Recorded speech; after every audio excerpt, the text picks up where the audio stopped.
اچھا، بسم اللہ الرحمن الرحیم. اسٹارٹ کریں اگر آپ کی توجہ مل جائے سب کی.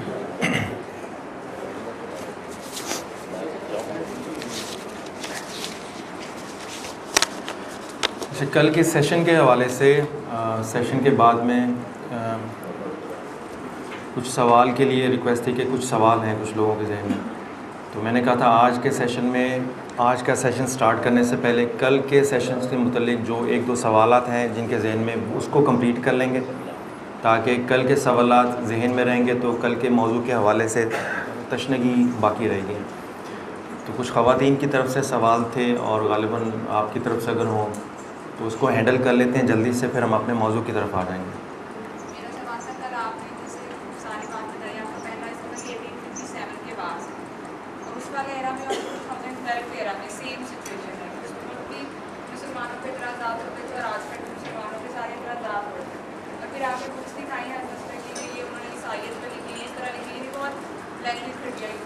لیکن اگر آپ نے مجھے بکس بتا رہے ہیں اگر ان کو دیکھیں تو پبلش کر دوں تو ساری میرا کرا 2001 کے بعد یعنی اس کا سینیریو میں 9/11 کا بنتا ہے. آفٹر 9/11 جب امریکہ مسلمانوں کو ٹیررسٹ کنسیڈر کرنا شروع کر دیا تو اس کے بعد سارے لوگ جذباتی طور پہ ریئیکشنری ہوئے. دوسرا آپ نے سارے مسلک بتائے کہ یہ اس مسئلے کا یہ اس مسئلے کا یہ اس مسئلے کا. مجھے یوں لگا کہ اس طرح ہمارے برین واشنگ ہو رہی ہے کہ یہ مسئلہ کیسا ہے یہ مسئلہ کیسا ہے یہ مسئلہ ایسا نہیں ہونا چاہیے. حالانکہ اگر مغرب اعتراضات کر رہے ہیں ہم پہ تو وہ سارے مسلمانوں پہ کرتے ہیں، کوئی ایک مسلک پہ نہیں کرتے. اور دوسری بات اگر مسلکوں کو بھی دیکھیں تو اہل حدیث مسلک جو تھا وہابیت کا وہ بھی امریکہ کا پروردہ تھا. یعنی اسٹارٹ انہوں نے خود ہی ہمارے درمیان تفرقہ بازی کروائی کہ ہم فرقہ واریت پہ بڑھ جائیں اور وہ اپنے کام کرتے ہیں. دوسری بات آپ نے باقی سارے ٹاپکس پہ بتایا کہ اس مسلک سے بھوکے اس مسلک سے بھوکے. اہل سنت کا جواب نے کوئی کتاب نہیں لکھی اگینسٹ آفٹر 9/11 قائد کے علاوہ. اور تیسرا جو میرا اہم سوال تھا وہ یہ کہ یہ چوتھا ہو جائے گا. چوتھا کر لیں گے پانچواں کر لیں گے. میں اس لیے نوٹ کر رہا ہوں تاکہ مجھے جواب دینے میں آسانی رہے. پانچواں یا چھٹا جتنا میں میرا سوال ہے وہ یہ کہ مغربی امریکہ جو آج کل جہاں جہاں کر رہے ہیں عراق پہ حملہ یہ ایران پہ مصیبت کر رہی ہے افغانستان پہ واٹ ایور وہ کہتے ہیں کہ یہ ہمارا بھی مذہبی فریضہ ہے. جب حضرت عمر رضی اللہ تعالیٰ عنہ کے دور میں دیکھیں فتوحات کا سلسلہ تو وہ کہتے ہیں کہ الگ بات ہے ریزنس کچھ بھی ہوں لیکن آفٹر آل جنگ ہوئی اور اس کے بعد مسلمانوں نے یہ سارا حصہ ان کے قبضے میں گیا. اگر حضرت عمر فاروق 11 سال اور حکومت کرتے تو اس وقت پوری دنیا پہ اسلام ہوتا. اب وہ اس کو بھی بنیاد بناتے ہیں کہ آپ کے دور میں اگر یہ ہوا تو ہم آج کے دور میں ہمارے پاس پاور ہے تو ہم سب کچھ کر رہے ہیں تو آپ اس پہ اتنا اگینسٹ کیوں ہوتے ہیں. یہ ساری باتوں کی طرح آپ مجھے تھوڑا سا نہیں کرنا. اچھا، کچھ سوالوں کے جواب آسان ہیں کچھ کے لینتھی ہیں. جن کے لینتھی ہیں میں آپ کو گائیڈ کر دوں گا فردر ہوم ورک کے لیے کہ آپ کو مزید رہنمائی کہاں سے مل جائے گی. آپ نے فرمایا کہ 9/11 کے بعد کے ساری کتابیں زیادہ پروڈیوس ہوئی ہیں. آپ 9/11 سے پہلے کا سارا لٹریچر اٹھا لیں، تحریک پاکستان، تقسیم پاکستان، یہ تقسیم ہند سے پہلے کا بھی، تو آپ کو ساری تحریریں اسی پہ ملیں گی. میرا جو تھیسز ہے وہ یہ ہے کہ یہ مخصوص رویے ہیں جن کو شریعت کا درجہ دے کر ہم نے اپنایا ہوا ہے، جبکہ یہ رویے ہمارے اپنے ذاتی ہیں. قرآن و سنت رویوں کو ٹھیک کرنے میں بھی گائیڈ لائن پرووائڈ کرتا ہے. تو خواہ 9/11 ہو یا 9/11 کے پہلے کچھ اور بھی مسائل ہوں، یہی رویے آپ کو رد قادیانیت میں نظر آئیں گے. اب آپ نے کسی قادیانیت کو ہدایت دینی ہے یا اس کو جہنم میں بھیجنا ہے، دو طریقے ہیں. اگر تو جہنم میں بھیجنا آپ کے تو یہ آپ کے مذہبی فرائض میں کبھی بھی شامل نہیں ہوگا کسی انسان کو جہنم میں بھیجنا. جب بھی آپ تبلیغ کا فریضہ سر انجام دیں گے تو دوسروں کو جہنم سے بچا کر خدا کی رحمت کے دائرے میں لا کے اس کو جنت میں بھیجنا آپ کا دینی فریضہ ہوگا. تو بعض اوقات ہم جس طرح بعض دیگر معاملات میں سخت رویے بنا کر اپنے سخت رویوں کو اسلام کا درجہ دے کر اس کو اپنی کتابوں کے ذریعے تقریروں کے ذریعے باقی لوگوں کو یہ میسیج دینا کہ جب تک تم اسلام کی تبلیغ میرے اپنائے ہوئے رویے کے مطابق نہیں کرو گے تم غیرت مند کنسیڈر نہیں ہوگے، یہ چیز غلط ہے. کل کا سارا لیکچر میرا جو ٹاک تھی وہ اس موضوع کے اوپر تھی کہ خدمت ضرور کریں مگر یہ دیکھیں کہ جس رویے کے تحت آپ خدمت کر رہے ہیں وہ رویہ بھی بذات خود اسلام نے اس کی اجازت دی ہے یا نہیں دی. اور وہ حدیث بھی میں نے آپ کو بتا دی کہ گالی نہیں کسی کے ماں باپ کو دینا چاہیے. تو اگر آپ 9/11 ہی لے لیں مثال کے طور پہ، تو کیا ہم نے اپنے دینی رویوں کو 9/11 کو مد نظر رکھ کر ترتیب دینا ہے یا قرآن و سنت کی روشنی میں اپنے رویے متعین کرنے ہیں؟ یہ صرف ایک سوال ہے. تو خواہ 9/11 کے بعد کی کتابیں ہوں یا اس سے پہلے کی کتابیں ہوں، میرا فوکس صرف یہ ہے کہ علم کی دلیل کو اپنانے کے ساتھ ساتھ اس دلیل کو جس رویے کے ساتھ آپ آگے پہنچا رہے ہیں اس رویے کو بھی قرآن و سنت کی روشنی میں جج کریں. جیسے نیچے بات ہو رہی تھی ریسرچ میں ابھی، اور ایک سوال کیا گیا کہ اعلیٰ حضرت کا جو مزاج ہے وہ اس کے متعلق آپ کیا سمجھتے ہیں؟ تو میں نے کہا کہ ان کا مزاج حالات اور واقعات کے تحت تھا. ہمیں ان کے مزاج سے بچتے ہوئے ان کے علمی دلائل اور علمی رہنمائی کو اپنا کر قرآن و سنت کے تحت جو رویے ہیں، لیکن بعض کا بچوں کو گھر میں اب شریعت کا حکم ہے کہ پیار سے کریں، مگر کبھی کبھی ان کی تربیت اور اصلاح کے لیے وقت کو مد نظر رکھتے ہوئے کبھی کبھی ڈانٹ بھی پلا دیتے ہیں. مگر ڈانٹ پلانا معیار تو نہیں ہے، معیار تو شفقت اور محبت ہے. مگر حالات اور واقعات کے تحت کبھی ڈانٹ پلانی پڑ بھی جائے تو وہ ڈانٹ شفقت اور محبت کے رویوں پہ ہمیشہ کے لیے حاوی نہیں ہونی چاہیے. جیسے حدیث بھی ہے کہ خدا کی رحمت اس کے غضب پر حاوی ہے، جو غصے پر حاوی ہے. تو اسی طرح سے جو میں نے ان سے یہ گزارش کی تھی کہ اعلیٰ حضرت کا مزاج جو تھا وہ اپنے حالات اور واقعات کی ریکوائرمنٹ تھی، مگر وہ قیامت تک ہمارے لیے مشل راہ نہیں ہے. مشل راہ حضور صلی اللہ علیہ وسلم کا مزاج ہے، اعلیٰ حضرت کا نہیں. تو جب ہمارے بزرگان دین کے مزاج کو ہم پرائورٹی دیں گے حضور صلی اللہ علیہ وسلم کے بتائے ہوئے مزاج کے اوپر، تو ہمیشہ دین میں فتنہ خرابی پیدا ہوگی. اسی لیے جو مناظراتی لٹریچر ہے اس میں آپ اگر آپ کو پڑھنا پڑ جائے مناظراتی لٹریچر تو صرف دلائل لیں، مزاج نہ اپنائیں. اس میں سے طرز تحریر آپ اپنا رکھیں جو قرآن و سنت کے مطابق صوفیہ کا دیا ہوا ہے، مگر دلیل آپ لے سکتے ہیں مناظراتی کتابوں سے. تو دلائل کے انبار ہیں مناظراتی کتابوں میں. ایک تو یہ بات. پھر آپ نے مسلک کے حوالے سے جو فرمایا تو اس میں میرا نقطہ نظر یہ ہے کہ کل میں نے ایک بات کہی تھی مسلک کی اسٹڈی بھی کروا کے، کہ اگر کسی ایک آدمی خراب آدمی کے کسی مذہب میں ہونے سے اگر مذہب خراب نہیں ہوتا تو کسی خراب آدمی کے کسی مسلک میں ہونے سے اس کے مسلک کو بھی الزام نہیں دینا چاہیے. میرا صرف یہ نقطہ نظر تھا. اب رہی بات کہ میں نے ان خاص مسالک کی بات کیوں کی کہ آپ کو اہل سنت والجماعت میں یہ چیزیں بہت کم ملیں گی. اس لیے کم ملیں گی کہ ہمارا ان موضوعات پہ فوکس ہی نہیں ہے سرے سے. مسلک اہل سنت والجماعت میں آپ مجھے بتائیں کوئی ایسی شخصیت جو بین الاقوامی سطح پر تقابل دھیان میں مشہور ہوئی ہو، چند ایک کو چھوڑ کے، جو ہمارے جیسے قائد محترم ہے یا احمد دیدات کو لے لیں، چند ایک کو چھوڑ کے برِ صغیر پاک و ہند میں کوئی بتائیں جو مشہور ہوا ہو. کوئی نہیں ملے گا آپ کو. جتنے لوگ ملیں گے زیادہ سے زیادہ، کیونکہ یہ لوگ پریکٹیکلی آگے ہیں ہم سے. دلیل یہ وہ علیحدہ سے بات ہے کہ دلائل اہل سنت والجماعت کے علماء کرام کے ہی چرائیں، مگر وہ چرا کے چونکہ پلیٹ فارم ان کے مضبوط ہیں، ان کی نیٹ ورکنگ مضبوط ہے، ان کے آپس کے روابط مضبوط ہیں.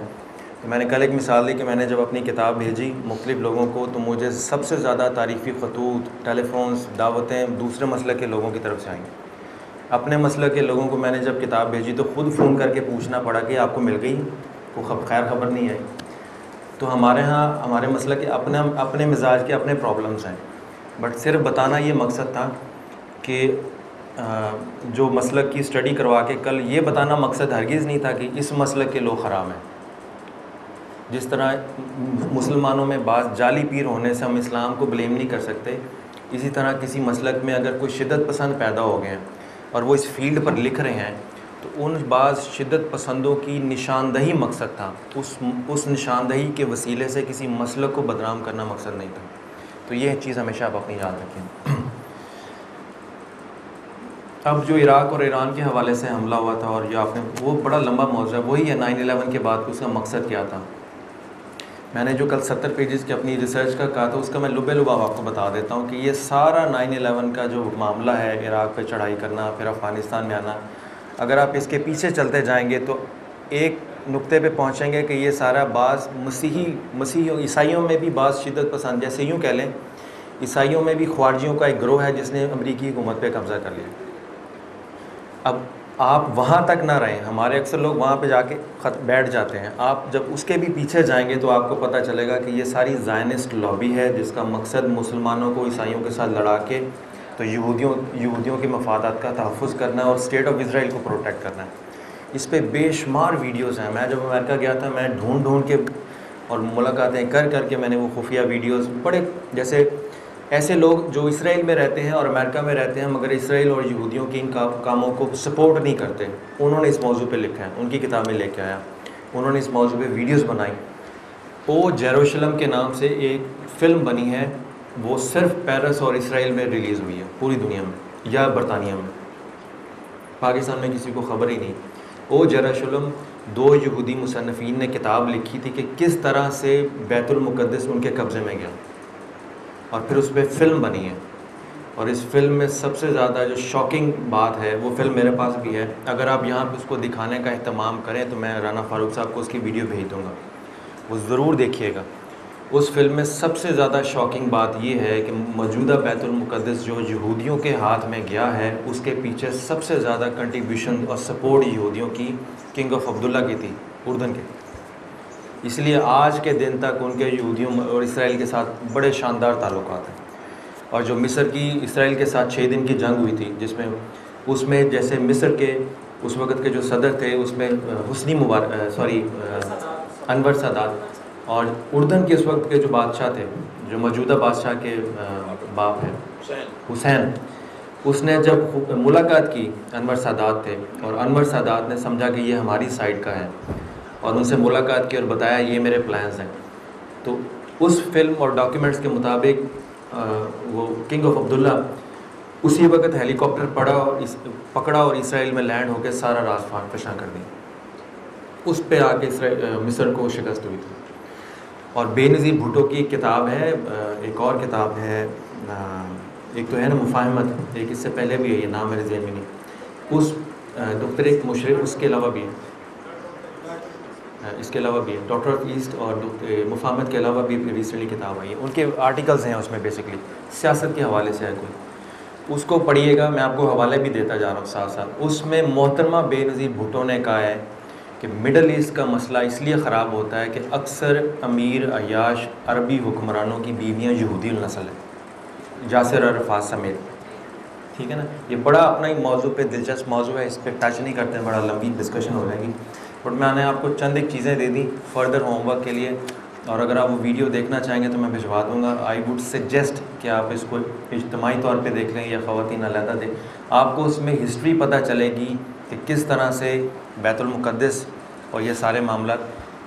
پشاور یونیورسٹی میں 2 سال پہلے ایک کانفرنس ہوئی تھی مکالمہ بین المذاہب کے اوپر, اور اس میں نے زائنزم کے اوپر ایک آرٹیکل سبمٹ کیا تھا کہ موجودہ جو زائنزم ہے اور اسٹیٹ آف اسرائیل ہے, یہ کس طرح سے ان کے پاس گئی, اور زائنزم اور یہ باقی معاملات ہیں یہ کس طرح ان کے ہاتھ میں ہیں.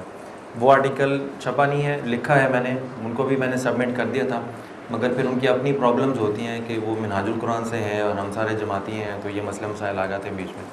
بہرحال میں اگر کبھی کوئی آرٹیکل سبمٹ کرتا ہوں تو اس کی کاپی اپنے پاس ضرور رکھ لیتا ہوں کہ اگر میں کبھی کتاب لکھوں گا تو اس میں وہ شامل کر دوں گا. اور یہ چیزیں ایسی ہیں کہ کوئی لکھنے کے لیے, چھاپنے کے لیے تیار نہیں ہوتا کہ کہیں مغربی طاقتیں ہائی لائٹ نہ کر لیں, اچھا اس کا یہ مزاج ہے تو اس پہ نظر رکھو سارے معاملات پہ. یہ ہو گیا. اور کوئی ایک کویشچن ہے جو ہے کہ آپ مسائل کو ایک ہی لائن میں لے رہے ہیں مفاہمت کے طرح, لیکن اگر ہم حقائق کو دیکھیں تو جتنے اس وقت تک ٹیررسٹ پکڑے گئے ہیں, جو ایکسٹریمسٹ ملے ہیں, سوسائڈ بمبنگ جنہوں نے کی ہے, اور جو میڈیا کی چیزیں آئی ہیں, تو جتنے بھی لوگ پکڑے گئے ہیں یا جو بھی انسپیکشن ہوئی ہے وہ خاص مختلف اور خاص مدارس کی طرف جاتے ہیں. اسلام صاحب یہی کہتے ہیں کہ میڈیا جو ہے وہ ان کو ہائی لائٹ کیوں نہیں کرتا, کیونکہ الفاظ ہے وہ یقیناً کسی فکر یا کسی مدرسے یا کسی استاد سے وہ ریلیٹڈ ہیں. اب دیکھیں ایک مسئلہ کیا ہے جس کے اندر معتدل مزاج لوگ پیدا ہوتے ہیں اور اس ایکسٹریمزم اور ریڈیکلزم سے اوائڈ کرتے ہیں, اور ایک خاص مسئلہ کیا جن کی مدارس فیکٹریاں بن چکی ہیں, اور جتنے بھی اس وقت تک حقائق سامنے آئے ہیں ان میں انہی سے متعلق وہ لوگ ہیں.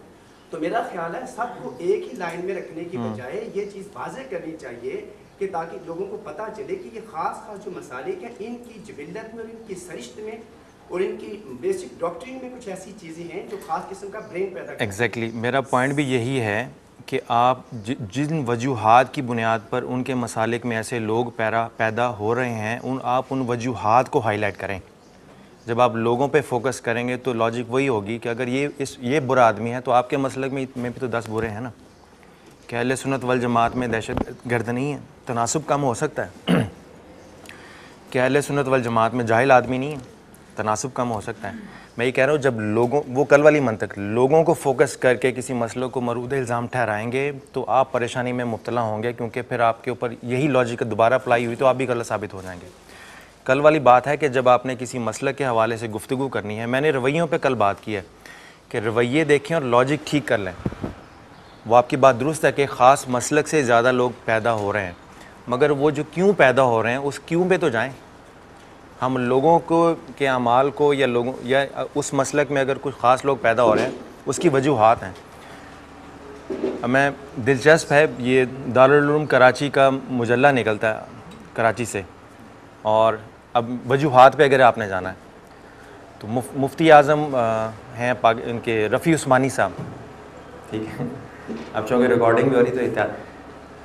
ان کی نشست ایک طلبہ سے ہوئی اور اس کی ساری رویداد جو ہے ان کے مجلے میں چھپی اور وہ مجلہ میرے پاس ہے. انہوں نے حلفاً بچوں سے ہاتھ کھڑا کر کے یہ حلف لیا کہ بیٹے آج آپ میں سے وعدہ کریں کوئی ٹی وی نہیں دیکھے گا, جو ٹی وی دیکھے گا وہ سمجھے ہم میں سے نہیں ہے, اور خود ٹی وی پہ آ کے اسلام کی باتیں کرتے. میں یہ کہہ رہا ہوں فرق ہے, مگر جس بات کا فرق ہے وہ تھیولوجی ہے نا, تھیولوجیکل ڈفرینسز کی بیسس پہ فرق پیدا ہوئے ہیں نا, اور اس فرق کی بنیاد پر پھر آگے مزاج بھی چلتا ہے. تو مزاج کا میرا اپنا ذاتی نقطہ نظر یہ ہے کہ جس مسلک کی تعلیمات میں کہیں نہ کہیں گستاخی رسول کا کوئی عنصر شامل ہوگا اس میں ایسے لوگ پیدا ہوتے رہیں گے. خوارجی بھی خاص مسلک سے نکلی ہے نا, تو اس مسلک میں کوئی نہ کوئی گنجائش تھی کہیں نہ کہیں تو کسی کا وہ اثر چلا ہے نا آگے, اور اثر چلا ہے آگے تو اس مسلک میں اللہ تعالیٰ نے یہ کہنے بطور سزا اس فتنے کو پیدا کر دیا. تو یہ کافی چیزیں ہیں. بات ایک ہی ہے کہ لوگوں پہ فوکس کرنے کی بجائے جب آپ گفتگو کریں تحریر میں تصنیف میں تو ان وجوہات کو ڈسکس کریں جس کی بنیاد پہ ہر آدمی خود آئیڈینٹیفائی کر لے کہ خرابی کہاں ہے. جب آپ نام لے کے شخصیت کو عنوان بنا کے ہٹ کریں گے تو وہ یہی سمجھیں گے کہ آپ کے اندر مسلکی تعصب ہے. بس سمپل یہ اس کا میرا نقطہ ہے. اور جی ہم اس کو آخری, اگر اور کوئی سوال نہیں ہے تو آخری کنسیڈر کر لیں. کل ایک بہن نے کہا تھا اس کے بھی کافی سوال اگر وہ نہیں. جی اچھا آپ ہی تھی. جی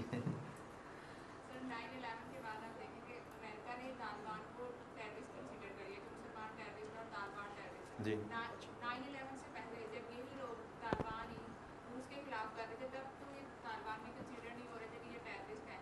جب 9/11 کا واقعہ اس کے بعد ان کو ٹیررسٹ کنسیڈر کرنا شروع کیا, پھر میڈیا کی وجہ سے اتنا فوکس ہو کہ ہمارا ہر مسلمان ہم ہر طبقہ خود ہی خود کو ٹیررسٹ کنسیڈر کرنا شروع کر دیا کہ ہم ٹیررسٹ ہیں, باقی مسلمانوں میں ٹیررسٹ ہیں, یہی ٹیررسٹ ہیں, ہم لوگ یہ ٹیررسٹ کرتے ہیں. اس کی کیا وجہ یہ تو میڈیا کی طرف سے ایسا ہوا سارا کچھ.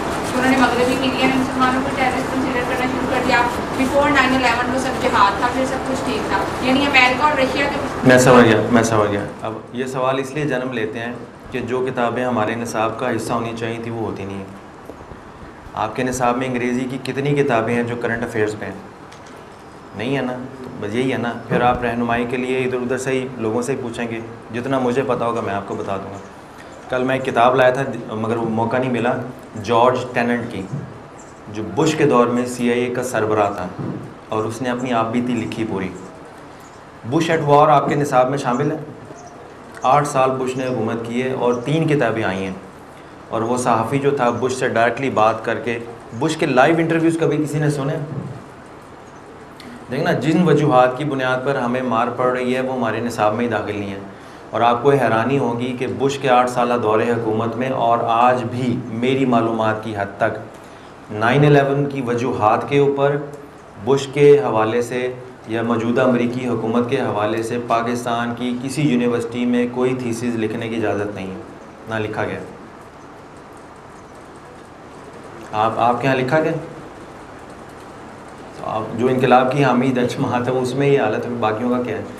یہ اسٹرکٹلی انسٹرکشنز ہیں گورنمنٹ آف پاکستان کی طرف سے اور آپ کی اکثر یونیورسٹیوں کے، یعنی اس کی بات نہیں کر رہا، یہ جو باقی جیسے پنجاب یونیورسٹی ہے، اسلامک یونیورسٹی ہے، قائد اعظم یونیورسٹی ہے، اکثر اساتذہ سی آئی کے پے رول پہ ہیں.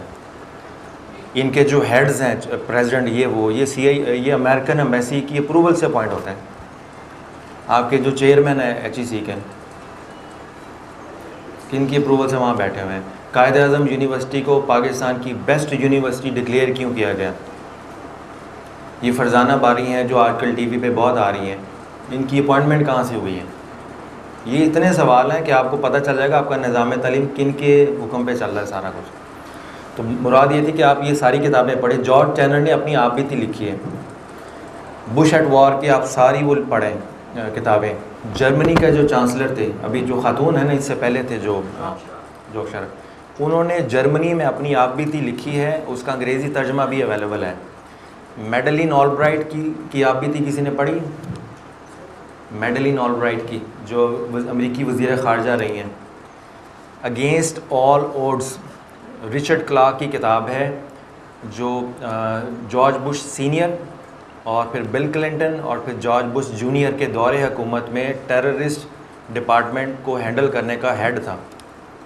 ٹھیک ہے، اس کی کتاب ہے اگینسٹ آل اوڈز. ٹھیک ہے، وہ پڑھ لیجیے آپ. جمی کارٹر کی مسئلہ فلسطین پہ 2 کتابیں آئی ہیں. امریکن مورل ویلیوز کے اوپر آئی ہے اور فلسطین کے اوپر ہے کتاب، اب میرے ذہن میں نہیں ہے. ابھی ریسنٹلی یہ بھی آپ بک شاپ پہ چلے جائیں، آپ کو وہ آپ نے کبھی پڑھی ہے، آپ کے نصاب میں ہے، یا آپ کے یہاں حلقہ ہیں ایسے جو بک ریویوز کے اوپر آپ کو اپڈیٹ کرتے رہیں کہ یہ کرنٹ افیئرس پہ نئی کتاب آئی ہے، اس میں یہ نئی ریسرچ ہے. اس لیے یہ سارا کچھ کہنے کا مطلب یہ ہے کہ یہ جتنا بھی موضوع ہے 9/11 کا، یا بش کے حوالے سے، یا یہ جو کتابوں کے حوالے سے، اگر آپ ان موضوعات کو پڑھیں تو آپ پر مخفی گوشے بہت زیادہ کھل جائیں گے. پھر 9/11 کی جو اصل وجوہات ہیں آپ اس کی طرف بھی جائیں گی. اور طالبان کی، جب یہ طالبان کے حوالے سے میں نے آپ کا سوال ہوا تھا، ہم سمپل اس طرح سے ہیں کہ ہم نے صرف ایک ہی فوکس رکھا ہوا طالبان. ہم یہ نہیں سوچتے کہ طالبان ایک نام ہے، ہو سکتا ہے انڈیا نے کئی ایسی فورسز طالبان کے نام پر کریٹ کر کے ان کو بدنام کرنے کی مہم رکھی ہو. امریکن فورسز نے وہ افغانی جو پاکستان کی اسٹیٹ کے بھی خلاف ہیں ان کو بڑے کر کے، اور یہ بھی ہے کہ ہماری اپنی فوج میں کئی ایسے فوجی یونٹ بھی ہیں جو طالبان کا بھیس بدل کر ان کی طالبان سے برسر پیکار ہیں. اسلام نہیں ہو رہا نا. آپ جب طالبان کو اسلام کا نمائندہ سمجھیں گی تو پھر آپ اسلام کو بھی بدنام ہوتا دیکھیں گی. آپ سے کس نے کہہ دیا کہ وہ اسلام کو ریپرزینٹ کرتے ہیں؟ وہ ایک مجاہد گروپ تھا، ٹھیک ہے نا. وہ جو اصل تھے وہ پردہ اسکرین پہ پیچھے چلے گئے. وہ اصل تھے وہ اب کہیں اور ہیں. ان کا وہ بھی فوج کے ساتھ اٹیچ ہیں، پاکستانی گورنمنٹ کے ساتھ اٹیچ ہیں. حقانی نیٹ ورک کے پیچھے کیوں پڑا ہوا امریکہ؟ کیونکہ ان کو پتہ یہ وہ ہیں جن کے ہوتے ہوئے ہم کچھ نہیں کر سکتے پاکستان میں. ٹھیک ہے نا. تو طالبان میں کئی گروپ شامل ہیں. ایک وہ بھی ہیں جو پاکستان کے حق میں ہیں، پاکستان کے مفادات کے لیے لڑ رہے ہیں. کچھ وہ ہیں جن کو فورن ایجنسیوں نے تیار کر کے طالبان کے نام پہ دہشت گرد کارروائیوں میں مبتلا کر دیا تاکہ ان کا نام خراب ہو، پاکستان میں ان کی سپورٹ بھی خراب ہو.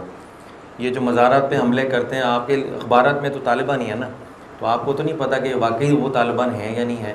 تو یہ ایسے باریک ایشوز ہیں جس پہ ڈسکشن کرنے کے لیے علیحدہ سے میٹنگز چاہیے. پھر آپ کو کتابوں کے حوالے بھی علیحدہ سے دینے ہوں گے.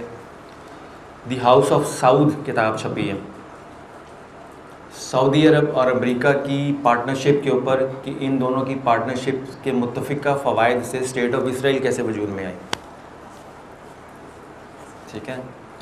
جو پڑھنے والی کتابیں ہیں وہ نہ یونیورسٹیوں کے نصاب میں ہیں نہ آپ کے شاید نصاب میں ہیں. وہ بک شاپ پہ ہیں، ان کو صرف بڑے ٹاپ کلاس بیوروکریٹس اور وہ پڑھتے ہیں، ایسے لوگ جو پالیسی میکر ہیں، جنہوں نے پالیسی ڈیزائن کرنی ہوتی ہے. اور کچھ ریکوائرمنٹ ہیں کہ ایسی کتابیں اسٹوڈنٹ کے ہاتھوں ہی نہ لگیں تو وہ بہتر ہے. میرے پاس گھر کی لائبریری، میری آدھی سے زیادہ سیلری جب میں ٹریول کرتا ہوں یا باہر جاتا ہوں تو اعزازیہ ملتا ہے تو میں کتابیں خرید لیتا ہوں. میرے پاس کم و بیش نہیں تو 60-70 انگریزی کی صرف وہ کتابیں ہیں جو مسئلہ فلسطین کے ہیں، اور وہ ہیں جو یہاں نایاب ہیں. ٹھیک ہے. تو اس طرح کی اور بے شمار کتابیں ہیں. یہ موضوعات ڈیفرنٹ ہیں، یہ موضوعات لمبے ہیں. کل کے سیشن میں صرف آپ کو ایک جنرل رہنمائی دینا مقصد تھی کہ آپ اس پر مزید کام کرنے کے مزید تیار ہو جائیں. وہ ایسا کوئی ٹوٹل سیشن نہیں تھا جس پہ 100% آپ کو کلیئرٹی مل جائے. ایک طرح سے آپ کی سوچ کو ایک نئے رخ سے، ایک نئے زاویے سے متعارف کرانا مقصد تھا. اب آپ کا ہی آگے فرض ہوگا کہ اس کو مزید آگے کیری آن کر کے لے کے چلیں. آپ یوٹیوب پہ دیکھ لیں گے تو باقی ویڈیوز میں آپ کو اور زیادہ بھی رہنمائی مل جائے.